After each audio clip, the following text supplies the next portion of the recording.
இன்றே டவுன்லோட் செய்து உங்கள் ஃபேவரட் ஷோக்களை என்ஜாய் பண்ணுங்க. இப்ப நீ கிளம்ப போதியா இல்லையா? நான் சொன்னதுதான் அத்தை. அண்ணனை வாக்கு கொடுக்க சொல்லு. வீரா இந்த வீட்ல காலடி எடுத்து வச்சா நான் காலை வெளியே எடுத்து வைப்பேன். அவ உள்ள வரலனா நான் இங்க இருந்து வெளியே போக மாட்டேன். அம்பிட்டுதேன். இல்ல எசக்கி, என்னடி இது? இப்ப என்னத்துக்கு இப்படி வீம்பு பிடிச்சிட்டு இருக்க? இல்லை, என்னல பேசுத? என்ன புரியாம பேசுதியா இல்ல தெரியாம பேசுதியா?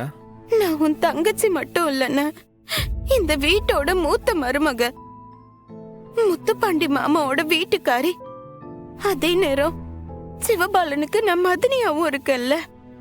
என் கண்ணு முன்னாடி சிவபாலன் கஷ்டப்படுறத பாத்துட்டு இருக்க சொல்லுதியா? அண்ணன் உன்னை கெஞ்சி கேக்குது அண்ணன். தயவு செஞ்சு வீராவை மட்டும் அனுப்பி வைன்னு. இல்லை, என்னல இதான் முடிவா? ஆமாண்ண, இதுதான் என் முடிவு. அவ இங்க உள்ள வந்தாத்த நான் கிளம்பி உங்க கூட வருவேன். இப்பதான்ல எனக்கு உன்னை பார்த்தா ரொம்ப சந்தோஷமா இருக்கு, பெருமையா இருக்கு.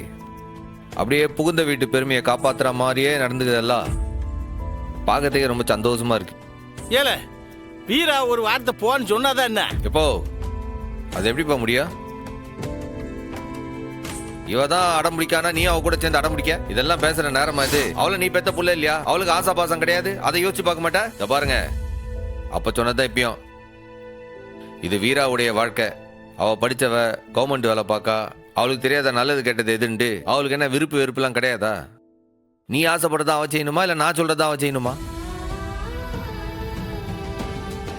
இல்லை, அவளா விருப்பப்பட்டு இந்த வாழ்க்கையை தேர்ந்தெடுத்துக்கிட்டு இந்த வீட்டுக்கு வரணும்னு நினைச்சால்னா சத்தியமா சொல்லுதே, நான் தடுக்க மாட்டேன். ஆனா அவளை இந்த வாழ்க்கையை போய் தேர்ந்தெடு, நீ போய் சேர்ந்து வாழு அப்படின்ட்டு நான் என் வாயில சொல்ல மாட்டேன்.